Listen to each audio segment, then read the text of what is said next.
Mississippi, 1891. Three Rottweilers were let go into the dark to chase a 12-year-old enslaved girl named Amelia. The dogs were trained to kill. They never failed. The owner of the plantation expected them back in 1 hour, or maybe two, pulling what remained of the child. But 8 hours passed, and the dogs came back. What they brought back with them made even the most cruel men on that plantation step back in shock. What happened in those 8 hours would show a secret so terrible it would shake the foundation of everything they thought they knew. And it started with a girl who was not supposed to exist. Amelia was born in 1879. That was 14 years after slavery ended in America. But on the Thornhill plantation in the country parts of Mississippi, no one told the enslaved people that freedom had arrived. The plantation was deep in the backwoods, miles from any town, hidden behind thick forests and swampland. The closest sheriff was paid to ignore what happened there. Mail never came. Visitors never came. The 43 people who lived and died on that land believed they were still property. They believed escape meant death. They believed because that is what they were told every single day. Amelia's mother died having her. Her father was sold away before she could walk. She was raised by an older woman named Ruth, who whispered stories of a world past the trees. Ruth told her about a war that was supposed to have freed them all. But Ruth also told her never to speak those words out loud because Thomas Thornhill, the plantation owner, had killed people for less. Amelia worked in the main house. She cleaned floors. She carried water. She served meals while being told she was lucky to eat scraps. She learned to make herself unseen. But inside, something burnt. A question Ruth had planted years ago. If we're free, why are we still here? On the night of October 14th, 1891, Amelia made a choice that would change everything. She ran. Amelia slipped out just after midnight. She took nothing. No food, no blanket, no shoes. She wore the thin cotton dress she worked in and nothing else. The moon was only a thin slice. The darkness was so thick she could not see her own hands in front of her face. But she ran anyway. She ran because staying meant dying slowly and running meant maybe dying fast. But at least it meant choosing. She went east. Ruth had told her once that east led to the river, and the river led to towns where black people lived free. Ruth said it was 2 days walking if you knew the way. Amelia did not know the way, but she ran. Behind her, back at the plantation, one of the women woke up to use the outhouse. She saw Amelia's sleeping mat was empty. She checked the main house. She checked the kitchen. Then she did what fear made her do. She woke the overseer. His name was Cyrus Gone. He was a man who smiled when he hurt people. He had been overseeing Thornhill's plantation for 9 years. He had caught runaways before. He liked it. Cyrus walked slowly to the dog pen. 3 Rottweilers stood behind the iron gate. Their names were Brutus, Caesar, and Nero. They weighed over 100 pounds each. They had been trained since they were puppies to track and attack. Cyrus fed them raw meat and kept them hungry. He brought them Amelia's blanket from her sleeping mat. The dogs smelled it, their eyes fixed on the scent. Cyrus opened the gate. "Find her," he said. The dogs shot off into the night. Amelia heard them. She was maybe a mile into the woods when the barking started. Far away at first, then closer, then so close she could hear their paws pounding the ground. She ran faster. Branches cut her face and arms. Thorns ripped her feet. She could not see where she was going. She fell over roots and rocks and kept getting up. The barking got louder. She came to a creek. The water was cold and fast. Ruth had told her water could hide your smell. Amelia jumped in. The current pulled her downstream. She grabbed onto a rock and held on. The water soaked her dress and made it heavy. She stayed there, chest deep, shaking, listening. The barking stopped. For a moment, there was only the sound of the creek and her own heartbeat thumping in her ears. She waited. She did not move. Then she heard it sniffing. The dogs were at the edge of the creek, just upstream. They walked back and forth. They were trying to find the scent again. Amelia slid deeper into the water. She let the current carry her farther downstream. She kept her head just above the surface. The cold was numbing her fingers. She could not feel her feet anymore. But she kept going. The dogs found the scent again. They splashed into the creek. They were coming downstream. Amelia pulled herself out onto the other bank and ran again. Her dress stuck to her body. Every step felt like pulling stones. Her legs were cramping. Her lungs burned. But she did not stop. She ran for another hour, maybe more. Time vanished. There was only the running and the sound of the dogs getting closer again. She did not know where she was. The trees all looked the same. The darkness swallowed everything. She was lost. Then she saw it. A cabin. It sat in a small clearing, half fallen down, covered in vines. The roof was caved in on one side. The door hung off its hinges. It looked empty. Amelia did not care. She ran inside and pulled the broken door shut behind her. She pressed her back against the wall and slid down to the floor. Her chest heaved. Her whole body shook. The barking was close now, maybe 50 yards away, maybe less. Amelia looked around the cabin. There was nothing inside, no furniture, no tools, just dirt and rotting wood and shadows. She crawled into the corner farthest from the door and curled into a ball. She closed her eyes. She prayed for the first time in years. She did not know if God listened to girls like her, but she prayed anyway. The barking stopped again. She heard the dogs outside. She heard their claws scratching against the wooden walls. She heard them sniffing at the cracks in the door. She held her breath. Then one of them barked, a sharp, mean sound. They had found her. The door broke inward. Brutus came through first. His teeth were showing. His eyes were wild. Caesar and Nero followed, right behind him. They filled the small cabin with growling and biting. Amelia screamed. She pressed herself into the corner. There was nowhere to go. Brutus jumped. Then something happened. The floor broke. Amelia fell through the rotted wood and dropped into darkness. She hit the ground hard. The air was knocked out of her lungs. She gasped and coughed and tried to understand where she was. Above her, she could hear the dogs barking and clawing at the hole she had fallen through, but they did not follow. The hole was too small. Amelia was in a cellar. It was pitch black. She could not see anything. She felt around with her hands. The walls were dirt. The floor was dirt. It smelled like mold and rot, but it was deep, maybe 10 feet down. The dogs could not reach her. She sat there in the dark, shaking, listening to the dogs rage above her. Hours passed. The dogs did not leave. They stayed at the edge of the hole, barking and growling. Amelia's body ached. Her feet were bleeding. Her dress was still wet and cold.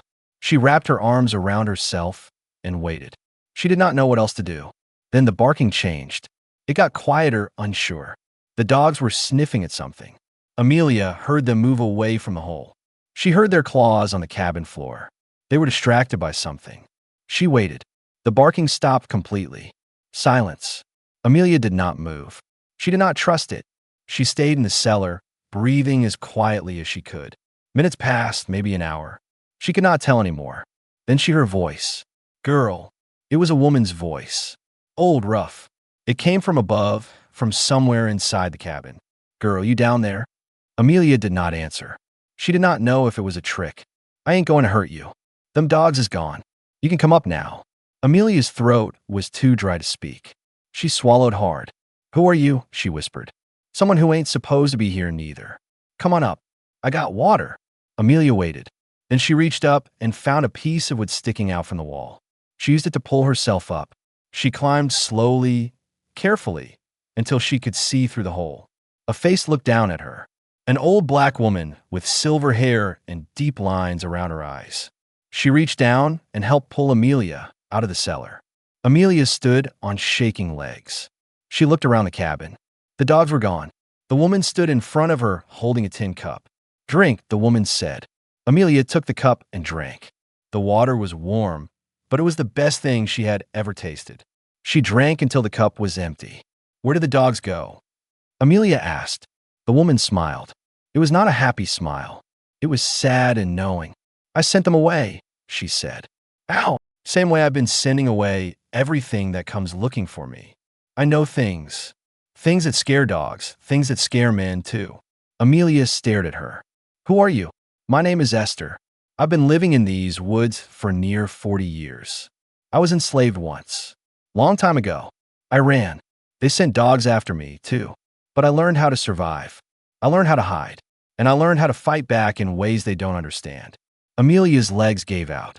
She sat down hard on the floor. Are they coming back? She asked. The dogs? No. I put something in the air they don't like. Old root magic. My grandmother taught me. But the men, they're going to come eventually. They always do. What do I do? Esther knelt down in front of her. She put a hand on Amelia's shoulder. You rest, then you keep running. But this time, you run smart. I'll show you the way. Amelia slept for 2 hours on the dirt floor of that broken cabin.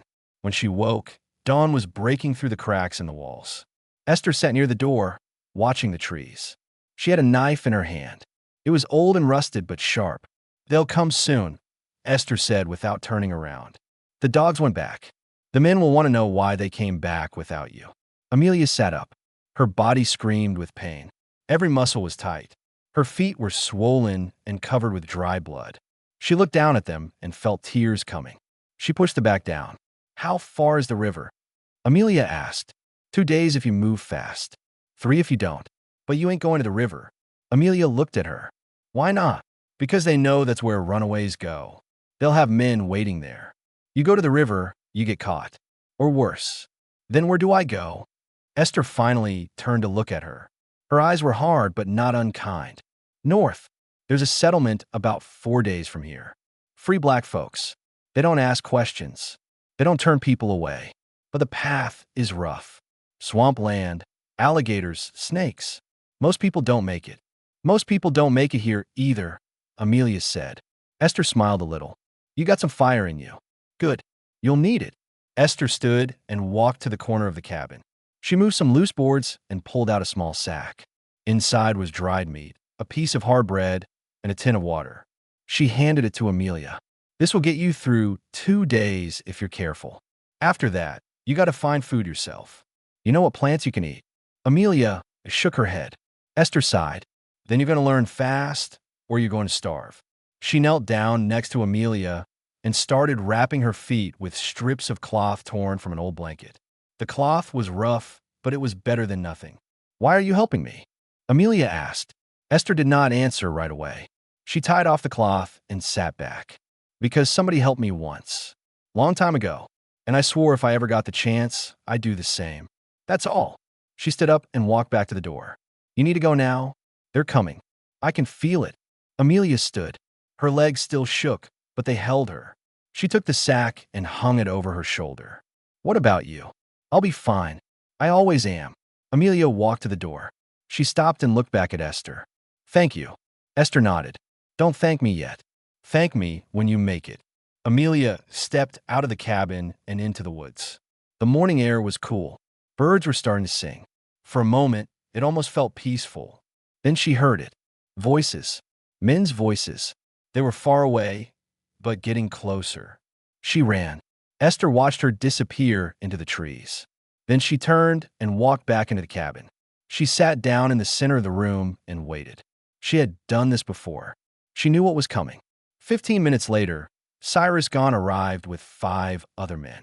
They had guns and torches, even though it was daylight. They surrounded the cabin.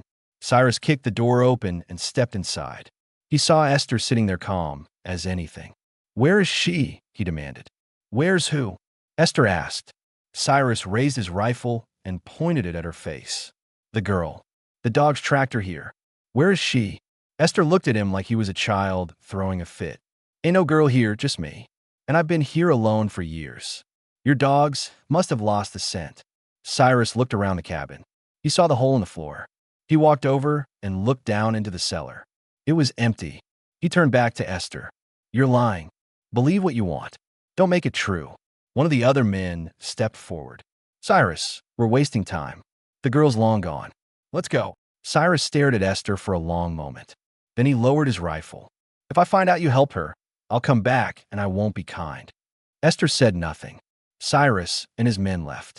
Esther listened to their footsteps fade into the distance. Then she stood up, grabbed her knife, and walked out the back of the cabin. She had her own running to do now. Amelia moved through the woods as fast as her broken feet would let her. The cloth wrappings helped, but every step still hurt. She followed the direction Esther had pointed her toward, north, toward the swamp, toward something that might be freedom or might be death. She did not let herself think about it too much. By midday, the trees started to change. They grew thicker, darker. The ground became soft and wet. She could smell the swamp before she saw it.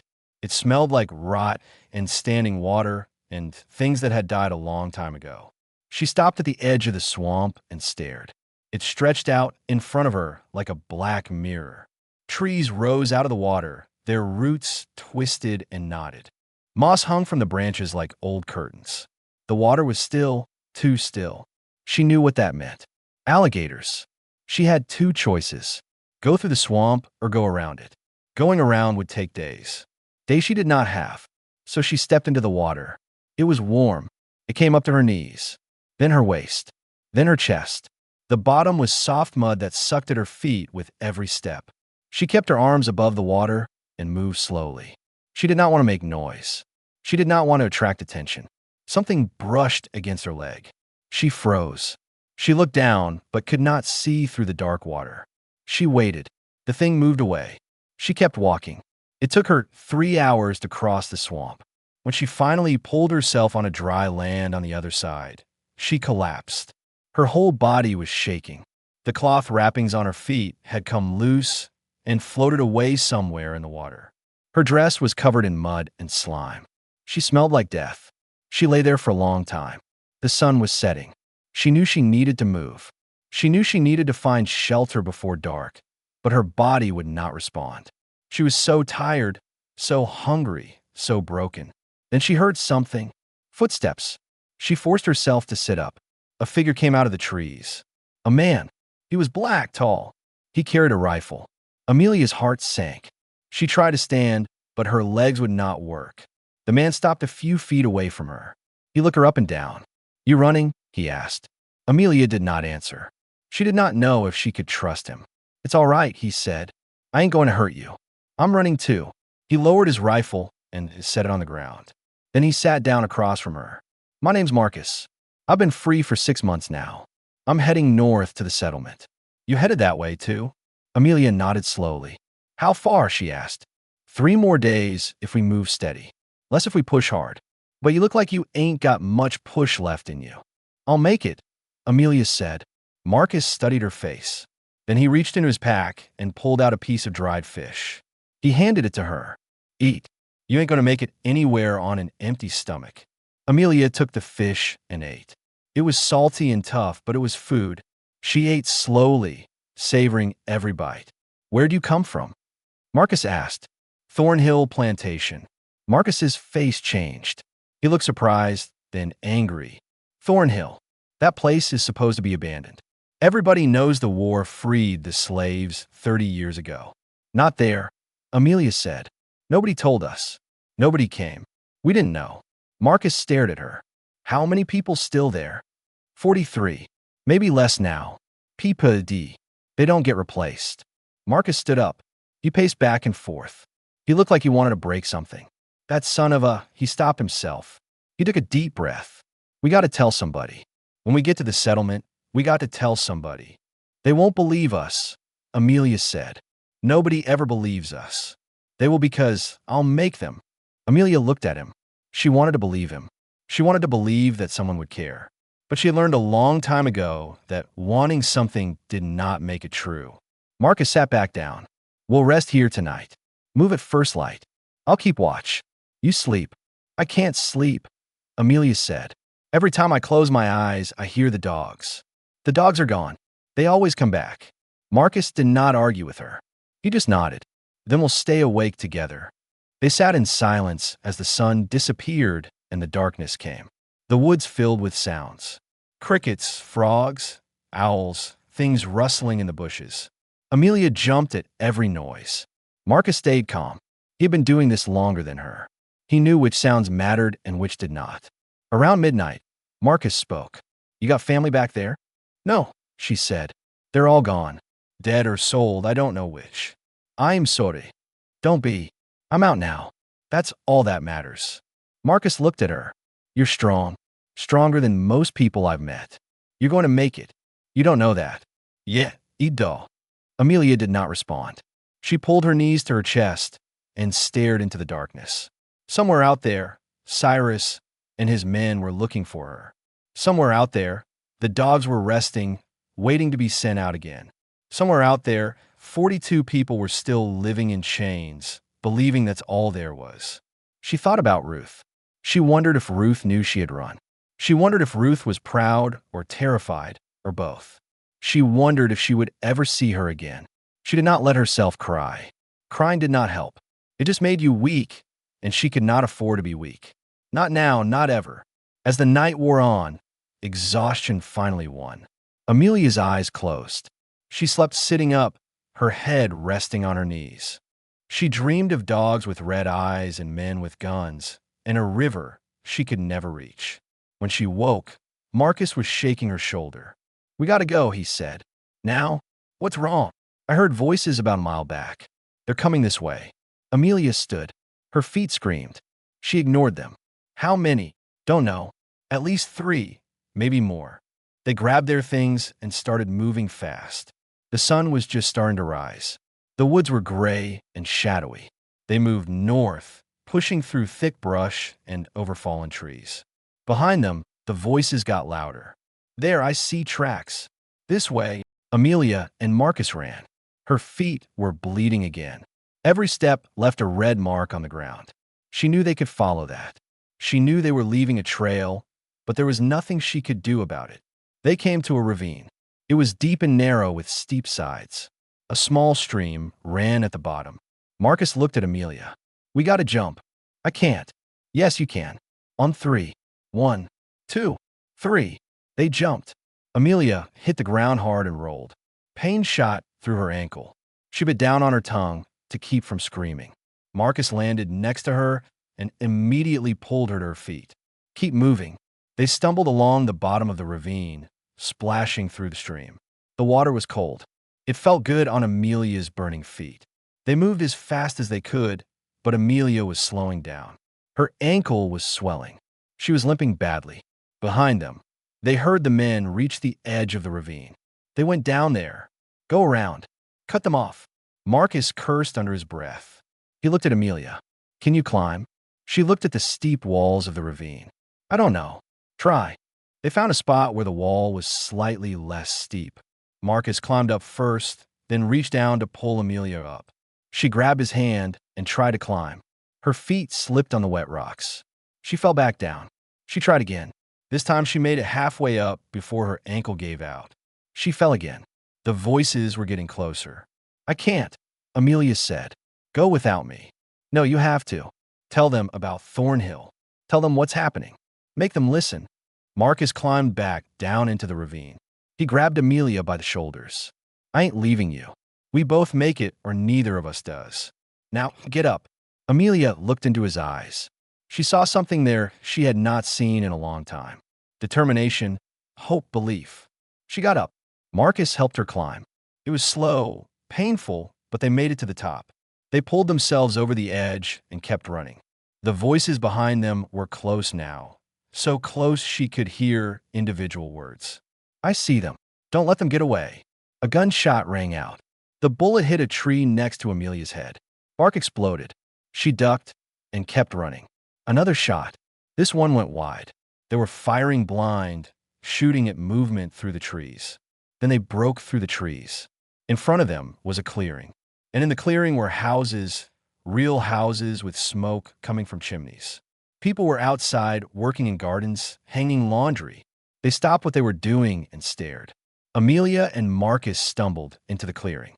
Behind them, the men burst through the trees, 3 of them. They saw the settlement and stopped.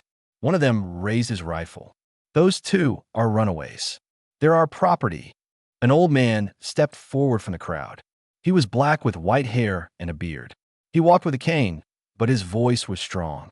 "Ain't no property here, just free people. And you're trespassing. We got a right to our property. You got a right to leave right now before I get my rifle." More people stepped forward, men and women. Some held tools. Some held guns. They formed a line between the 3 men and Amelia and Marcus. The 3 men looked at each other. They were outnumbered. They knew it. "This ain't over," one of them said. "Yes, it is," the old man replied. The 3 men backed away slowly. Then they turned and disappeared into the woods. Amelia's legs finally gave out completely. She fell to the ground. Marcus knelt beside her. The old man walked over and looked down at them. "Where y'all come from?" "Thornhill Plantation," Marcus said. "And there's 40 more people still there who need help." The old man's face went hard. "Thornhill? That place is supposed to be gone." "It ain't," Marcus said. "And they're keeping people enslaved, pretending the war never happened. Pretending freedom never came." The crowd murmured. The old man looked at Amelia. "That true, girl?" Amelia nodded. She could not speak. She was too exhausted, too broken. The old man turned to the crowd. "Get the sheriff. Get the federal marshal. We're ending this today." 2 days later, Amelia sat on the porch of a small house in the settlement. Her feet were bandaged properly now. She stepped forward. "They're scared," she said loudly. "They're scared because if they tell the truth, they'll be punished. They've been punished their whole lives for telling the truth." She walked toward the group. Ruth reached out and grabbed her hand. "Amelia," Ruth whispered. "Child, what are you doing? Why should have done a long time ago." Amelia turned to face Marshal Clayton. "These people have been enslaved here since before I was born. Mr. Thornhill's father started it. He kept us hidden. He told us the war never ended. He told us we were still property. He beat us. He worked us. He killed people who try to run. I'm only 12 years old, and I've seen 6 people murdered here.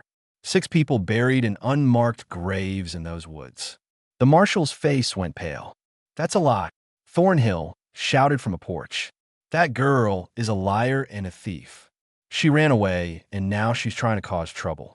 "If it's a lie," Amelia said, "then why did you send dogs to kill me? Why did Cyrus gone hunt me like an animal? Why do these people have scars on their backs from whips?" She turned to Ruth. "Show him." Ruth hesitated. Then slowly she turned around and lifted the back of her shirt. Her back was covered in thick, raised scars, old ones and new ones. Years of beatings carved into her skin. One by one, others turned and showed their backs. Men, women, even children. All marked, all broken. Marshal Clayton's hands balled into fists. "Mr. Thornhill," he said quietly, "you're under arrest." "For what?" "These people work for me.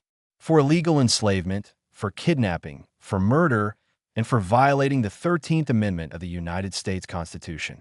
Thornhill threw his whiskey glass. It shattered on the porch steps. "You can't do this. This is my property. These are human beings," the marshal interrupted. "And they're free. They've been free since 1865. And you've been breaking federal law for 30 years. He nodded to his deputies. "Arrest him, and arrest that overseer, too." Cyrus Gone tried to run. He did not make it 10 feet before 2 soldiers tackled him to the ground. Thornhill was dragged off his porch in handcuffs. He screamed and cursed the whole way. The people from the shacks watched in stunned silence. Then someone started crying. Then someone else. Then everyone. They were not sad tears. There was something else. Relief, disbelief, fear, joy all mixed together. Ruth pulled Amelia into her arms and held her tight. "You came back," Ruth whispered. "You came back for us." "I promised myself I would," Amelia said. "If I made it, if I survived, I'd come back." The marshal approached them. "Miss, I'm going to need statements from everyone here. It's going to take time, but I promise you, justice will be served. These men will face trial, and all of you will be compensated for what was done to you." "We don't want money," Ruth said. "We want to be left alone to live our lives." "You'll get that, too. I give you my word." Over the next 3 days, the marshal and his men documented everything. They took statements. They found the graves in the woods. They collected evidence.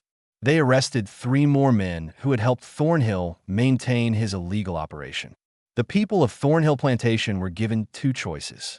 They could stay and work the land as free people with ownership rights, or they could leave and go wherever they wanted.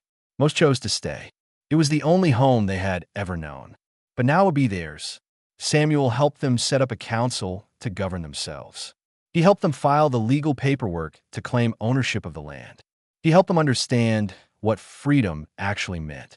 Amelia chose to stay, too. Not at Thornhill. She could not live there anymore. Too many ghosts. Too many memories. But she stayed at New Hope. Clara and her husband took her in. They treated her like a daughter. Marcus stayed, too. He and Amelia became close friends. He taught her to read. She learned fast. Within 6 months, she could read better than most adults. She read everything she could find: books, newspapers, legal documents. She wanted to understand the world. She wanted to make sure no one could ever lie to her again. Thomas Thornhill's trial took place 8 months later. Amelia testified. So did Ruth. So did 12 other people from the plantation. The jury talked it over for less than 2 hours. Guilty on all counts. Thornhill was sentenced to 20 years in prison. He died there after 18 months. Heart attack. Cyrus Gahn got 15 years. He served 12 before being released. He disappeared after that. Nobody knew where he went. Nobody cared. The 3 Rottweilers were never found. Some people said they ran wild in the woods. Others said they were put down. Amelia never asked. She did not want to know. 5 years after her escape, Amelia stood on the porch of her own small house in New Hope. She was 17 now, taller, stronger. The scars on her feet had faded but never disappeared. She wore them as reminders. Ruth lived 2 houses down. She was older now, but healthier. She smiled more. She had started a small garden and spent her days tending it. She said it felt good to grow something for herself instead of someone else. Marcus had married a woman from the settlement. They had a baby boy. Marcus worked as a carpenter and helped build new houses as more people arrived. New Hope was growing. Amelia worked as a teacher. She taught children to read and write. She taught them their rights. She taught them their history. She made sure they knew what had been done to their grandparents and great-grandparents. She made sure they knew what freedom cost. One evening, a young girl came to her after class. "Miss Amelia," the girl said, "is it true you ran from dogs?" "It's true. Were you scared?" Amelia knelt down to look the girl in the eyes. "I was terrified every second, but I ran anyway." "You want to know why?" The girl nodded. "Because being scared don't mean you can't be brave. Being scared just means you're still alive. And as long as you're alive, you can choose. You can choose to give up, or you can choose to keep going. I chose to keep going. And that's what made all the difference." The girl smiled and ran off to join her friends. Amelia watched her go. She thought about that night 5 years ago, the dogs, the darkness, the terror. She thought about the choice she made, the choice that changed everything. She thought about the 42 people who were finally free because one 12-year-old girl decided she would rather die running than live in chains. She thought about all the people who would never know their names. All the people who ran and didn't make it. All the people who died believing freedom was just a lie. And she made herself a promise. The same promise she made every day. To remember them, to honor them, to make sure their suffering meant something, to make sure it never happened again. The sun set over New Hope. Smoke rose from chimneys. Children played in the streets. People sat on their porches and talked and laughed. It wasn't perfect. Nothing ever was. But it was theirs and it was free. And that was everything. Freedom is not given. It is taken. It is fought for. It is earned with blood and pain and sacrifice. But once you have it, once you truly understand what it means, you can never go back. You can never unsee the truth. You can never unknow that you have the right to choose your own path. The greatest weapon against oppression is not violence. It is the refusal to accept the lie. The refusal to believe you are less than human. The refusal to accept that your chains are permanent. Amelia was 12 years old when she learned this lesson. She was small and weak and afraid. But she had something her captors could never take away: the knowledge that she deserved better and the courage to act on it. That courage saved 43 lives, including her own. It proved something that tyrants have always feared. That one person, armed with nothing but truth and determination, can break a system built on lies. Amelia ran into darkness, not knowing if she would survive. But she ran toward light, toward freedom, toward hope, and she made it. Not because she was special, but because she refused to accept that she wasn't.